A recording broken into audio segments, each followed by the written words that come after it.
Hare Krishna, everybody. Welcome all of you for today's isopanishad session. Let us begin with prayers.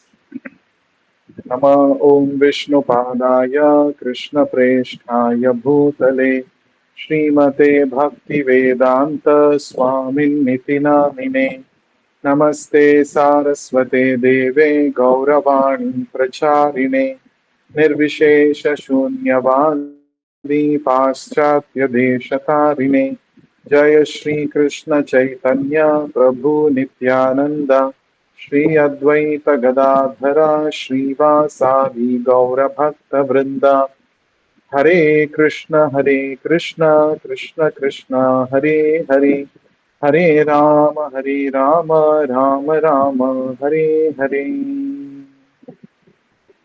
Reading from the book Sri Ishopanishad by His Divine Grace Vishwaguru Abhay Charana Bhakti Vedanta Swami Srila Prabhupada. Mantra 6. Yastu sarvani bhutani atmanyevānupashyati sarvabhuteshu chātmanam tato na vijugupsate. Word to word meaning.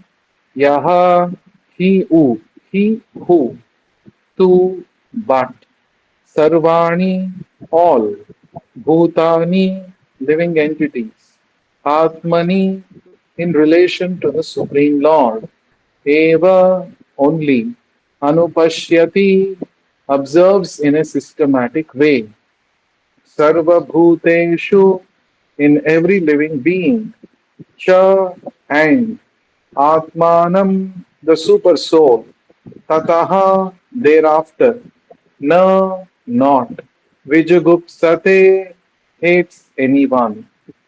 Translation and purport by Vishwaguru Srila Prabhupada. Translation. He who sees everything in relation to the Supreme Lord, who sees all living entities as his parts and parcels, and who sees the Supreme Lord within everything, never hates anything or any being. Purport by Srila Prabhupada. This is a description of the Mahabhagavata, the great personality who sees everything in relation to the Supreme Personality of Godhead. The Supreme Lord's presence is realized in three stages. The Kanishtha Adhikari is in the lowest stage of realization. He goes to a place of worship, such as a temple, church, or mosque, according to his religious faith, and worships there according to scriptural injunctions. Devotees in this stage consider the Lord to be present at the place of worship and nowhere else. They cannot ascertain who is in what position in devotional service, nor can they tell who has realized the Supreme Lord. Such devotees follow the routine formulas and sometimes quarrel among themselves, considering one type of devotion better than another.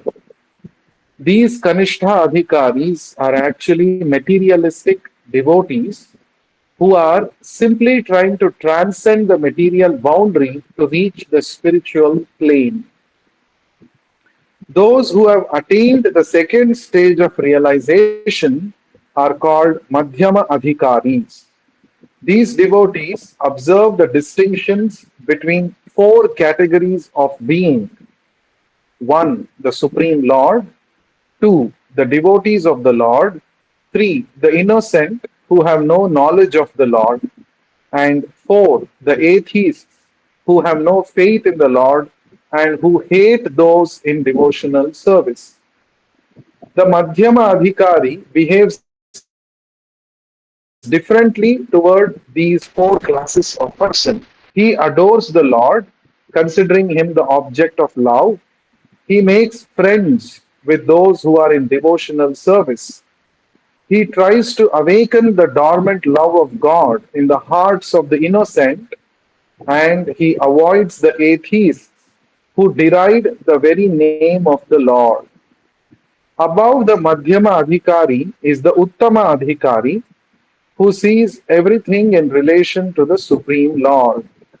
Such a devotee does not discriminate between an atheist and a theist, but sees everyone as part and parcel of God. He knows that there is no essential difference between a vastly learned Brahmana and a dog in the street, because both of them are part and parcel of the Lord, although they are encaged in different bodies on account of the different qualities of their activities in their previous lives.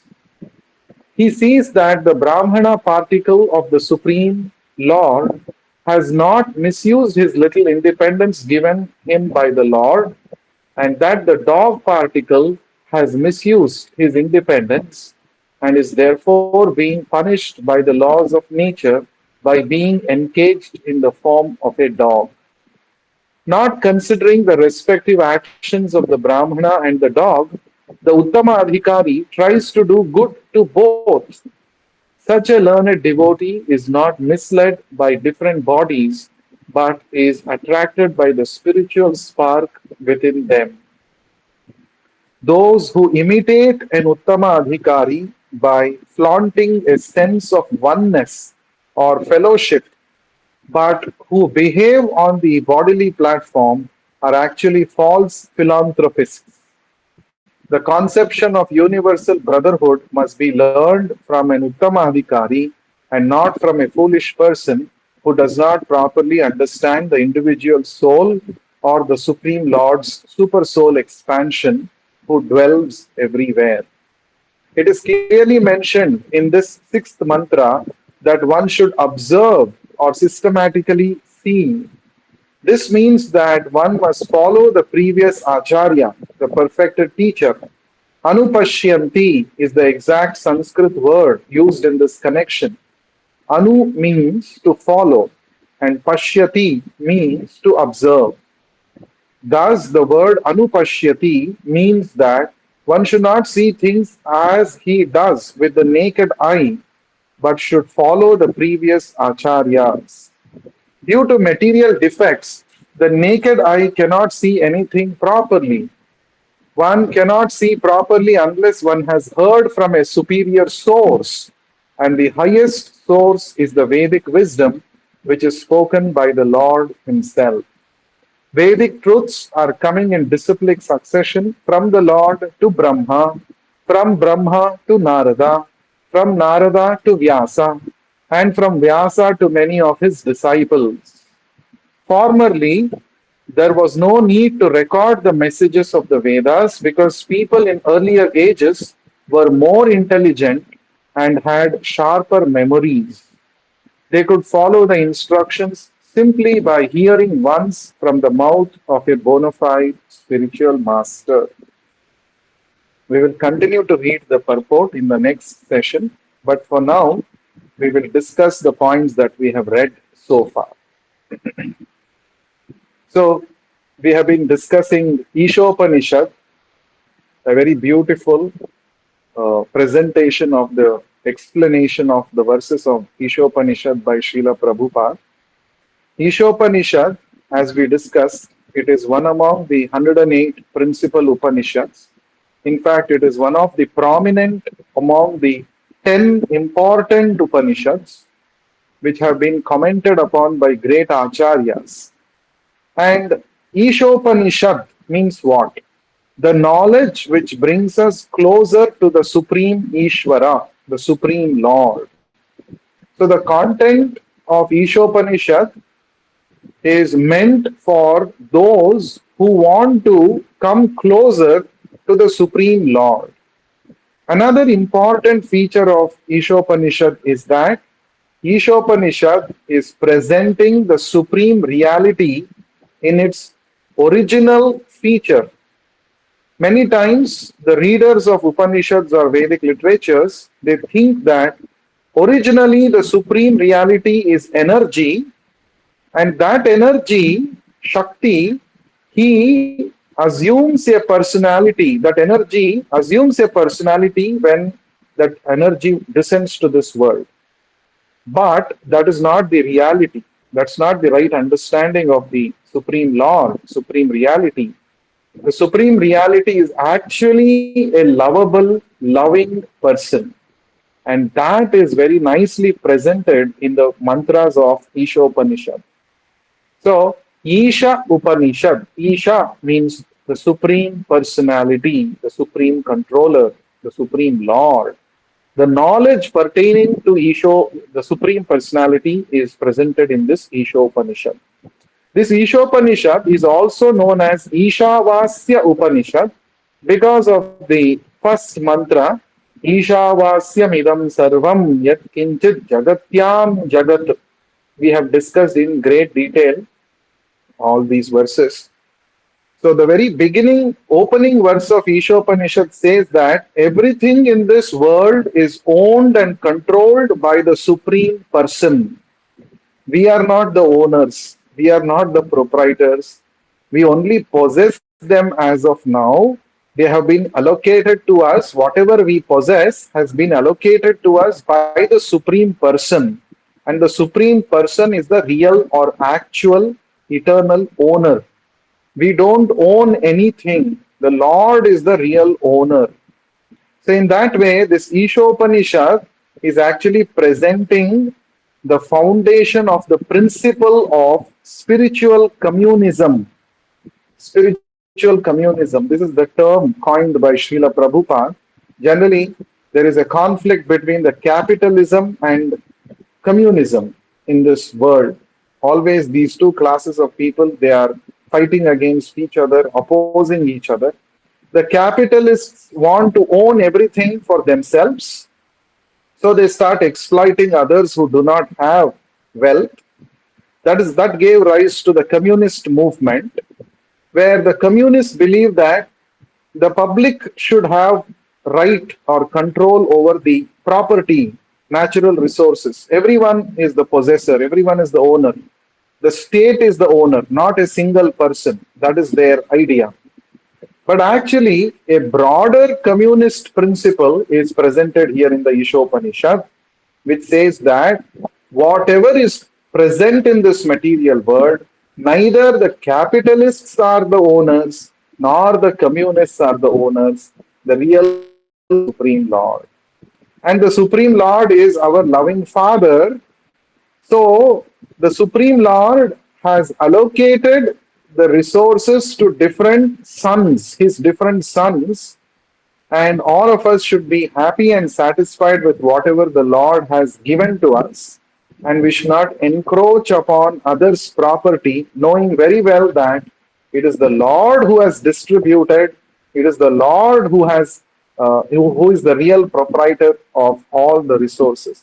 So, in that way, in a very broad, it widens our understanding about possessions that we have in this world. It is all belonging to the Supreme Lord. Then we saw in the mantra 2, we saw anybody who operates his life based on this Ishavasya principle. That, what is the Ishavasya principle? Nothing belongs to me, everything belongs to the Supreme Lord. Anybody who operates his life, conducts his life according to this principle, he can live for hundreds of years. He can desire a long lifetime and live in this world like that, and he will never get entangled in karmic cycle of reactions. That means the correct way to operate in this world is explained in this book. So if you want to lead a life free from karma reactions, first of all, you have to realize that everything is owned and controlled by the Supreme Lord. Therefore, let me use everything in the service of the Supreme Lord. In this manner, if we lead our life and live in this world even for hundreds of years, we will not get entangled. So Ishopanishad is giving us the formula to lead a life free from entanglement. That is to become Krishna conscious. Then we saw in the mantra 3, the Ishopanishad talked about Atmaha, the killer of the soul. Who is a killer of the soul? one who utilizes human life simply for sense gratification, he is called killer of the soul. Actually, human life is meant for self realization. Human life is meant for understanding our relationship with the Supreme Ishvara, Supreme Lord, Krishna.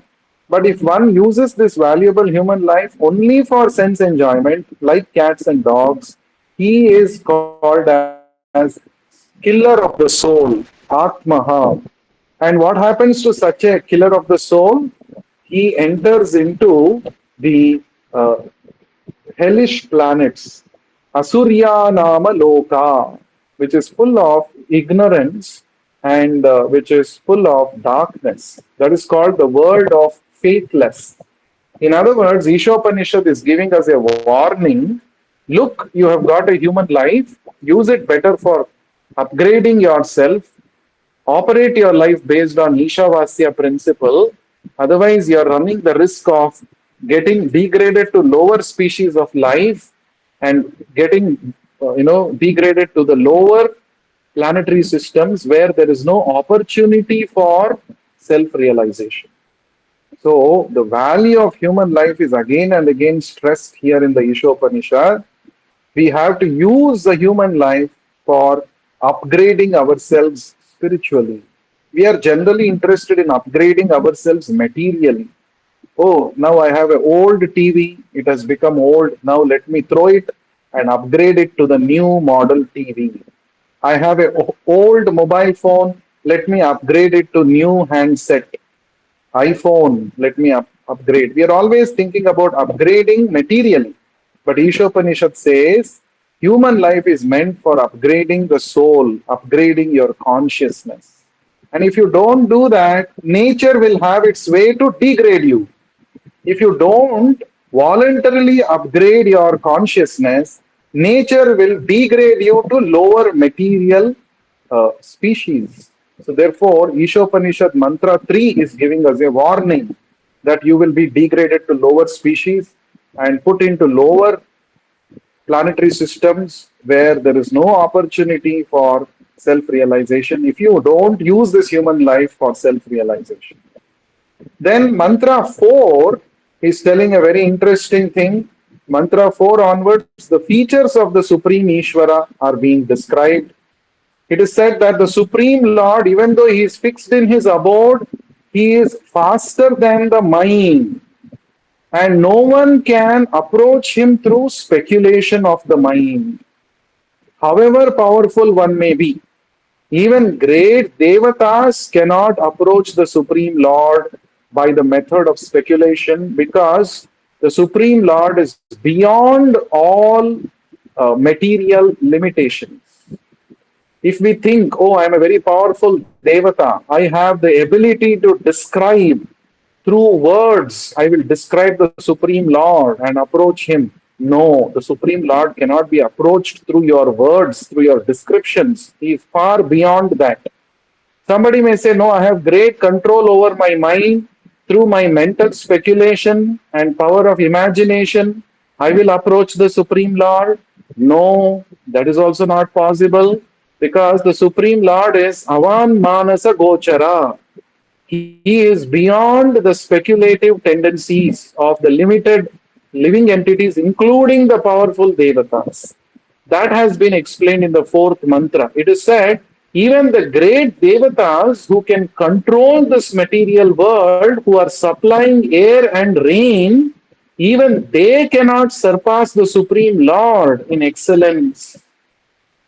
So, in other words, the Supreme Lord is Ekam Eva Advitiya.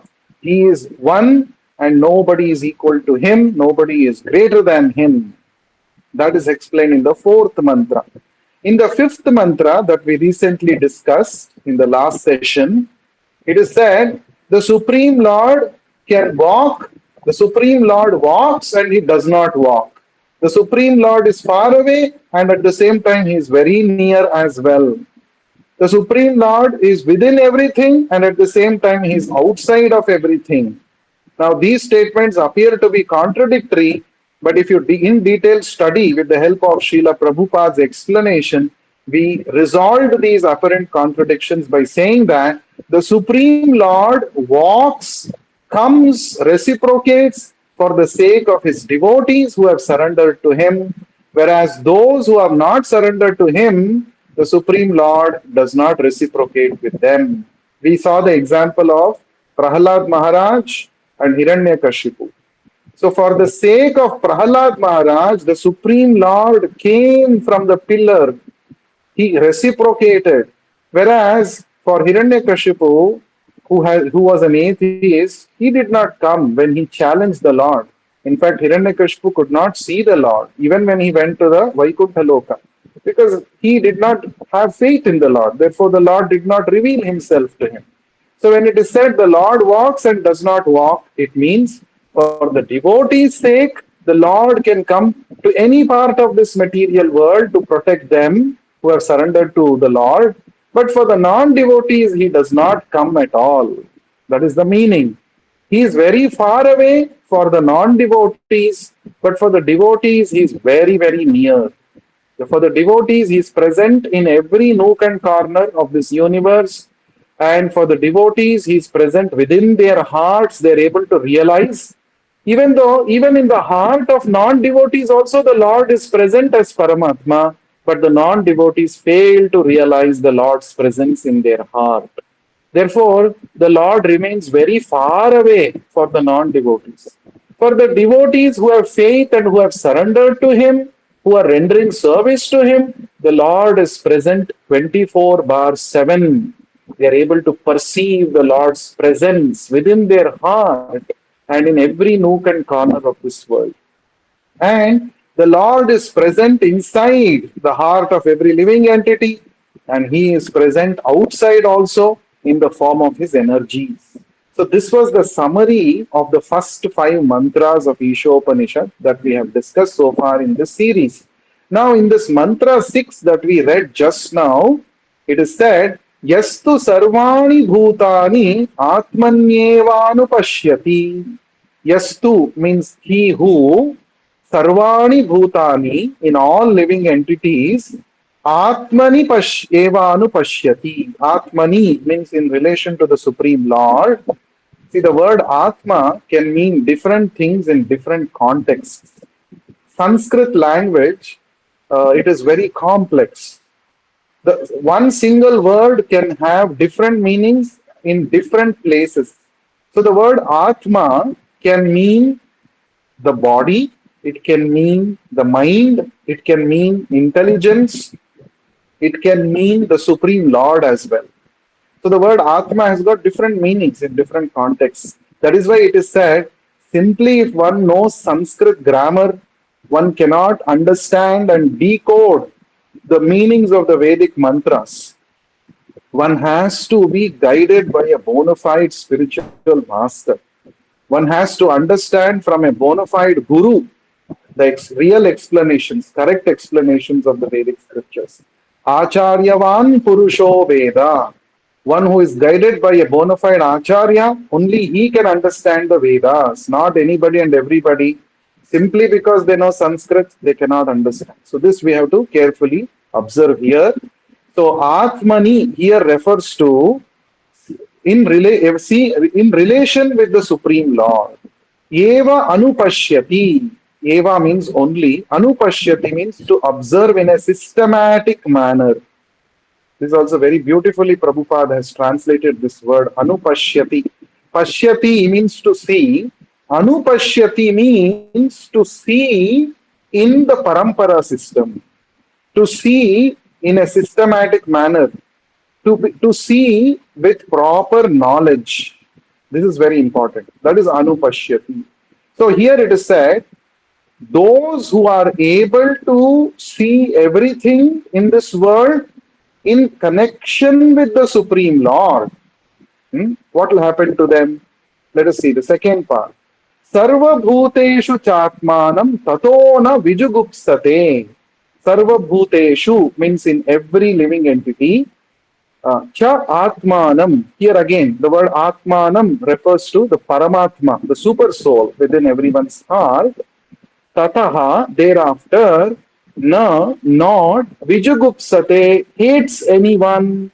Jigupsa means to hate, to be disgusted with somebody. That is the exact meaning of the word jigupsa. This, in fact, is used in many Indian languages. This word jigupsa is used. It's actually a Sanskrit word. Jigupsa means to hate, to dislike something. So here it is said, he who is able to see everything in connection with the Supreme Lord, who sees that every person, every living entity is actually a part and parcel of Krishna, such a person who sees the Supreme Lord within everything, such a person never hates anything or anyone. Hmm? Generally, we like somebody, we dislike somebody. When do we like somebody? When somebody is in line with our line of thoughts. When somebody is supporting our plans for sense enjoyment, then we start liking such person. Oh, this person is also having the same agenda as mine. In fact, he is cooperating for my enjoyment. He is helping me to become more materially well situated. Oh, he's our person. We like that person. And when do we dislike somebody? When somebody creates an obstacle in our program of sense enjoyment. When somebody becomes a competitor for our enjoyment in this world, we start treating that person as an enemy. We start saying, oh, this person is not mine. I dislike him. He is my enemy. He is my competitor, like this. That means in our material life currently, the basis for our liking somebody and disliking somebody is our sense gratification. When somebody is helping me in my sense gratification, he is my friend. When somebody is creating obstacles for my sense gratification, he is my enemy and I dislike him. This is the material or bodily conception of life. But Ishopanishad is saying we should give up this bodily conception or material conception. Instead, we should develop the spiritual conception. What is the spiritual conception? Every person is actually part and parcel of Krishna. We should cultivate this vision. We should try to see everybody as an amsha of Krishna. Everybody belongs to Krishna, right? Why we have all landed up in this material world? The Bhagavatam explains when we have bhinna dhruk, when our vision is bhinna. Bhinna means it is separate. When we develop a separatist attitude, what is that separatist attitude? I am independent. Why should I cooperate with the Lord for His pleasure? Why should I serve Him? Why can't I make my own plans of my own enjoyment? When we have this conviction, we have because of this we have landed up in this material world, and we have become overpowered by illusion, Maya, and we are suffering immensely the threefold miseries and the fourfold miseries in this material world. So, the separatist mentality, seeing things disconnected from Krishna, seeing every person as disconnected from Krishna, this is separatist mentality. This separatist mentality only gives us miseries, and it puts us more and more into ignorance, into deeper illusion. So, this mantra 6 of Ishopanishad is pointing out this exact root cause of our current miseries, this separatist attitude. Don't see anything or anyone as disconnected from Krishna. Perceive everybody as connected with Krishna. This is very important. Everybody has a Krishna Sambandha. Everything in this world has Krishna Sambandha. See everything and everyone with this vision. Then you will never dislike anything or anyone. You don't have to dislike anybody and anybody, because everybody ultimately belongs to Krishna. So we have to come out of this separatist mentality, develop an all-inclusive mentality, and that is possible only when we become genuinely advanced in Krishna consciousness.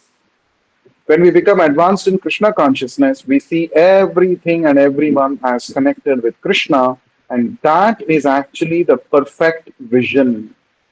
So Srila Prabhupada explains about this.